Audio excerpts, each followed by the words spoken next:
Hello বন্ধুরা, কেমন আছো সবাই? আশা করি সবাই খুব ভালো আছো। আমাদের আরও একটি মিনি ব্লগে তোমাদের সকলকে স্বাগত। আজকে বানিয়েছিলাম জিওল মাছের হালকা পাতলা ঝোল। আমার ছেলের শরীর খারাপ ছিল, তাই ওর জন্যই বানিয়েছিলাম এই খাবারটা।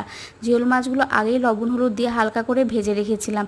তারপর কড়াই গরম করে তাতে সর্ষের তেল দিয়ে দিলাম কালো জিরে, কাঁচা লঙ্কা আর তেজপাতা ফোড়ন। ফোড়নটা ভাজা হয়ে আসলে তাতে কেটে রাখা পেঁপে আর আলু দিয়ে একটু ভাজা ভাজা করে নিতে হবে। তারপর দিয়ে দিতে হবে পরিমাণ মতো লবণ আর হলুদ। লবণ হলুদটা যাতে পুড়ে না যায় সেজন্য আমি একটু জল দিয়ে কষিয়ে নিয়েছিলাম। ভালো করে কষিয়ে নেওয়ার পর পরিমাণ মতো জল দিয়ে দিতে হবে। তারপর ঝোলটা যখন ফুটে উঠবে তখন দিয়ে দিতে হবে জিওল মাছগুলো। তাহলেই রেডি হয়ে যাবে জিওল মাছের হালকা পাতলা ঝোল। এরকম মিনি ব্লগ দেখার জন্য চ্যানেলটি সাবস্ক্রাইব করো। ততক্ষণ তোমরা সবাই ভালো থেকো, সুস্থ থেকো। Tata, bye bye.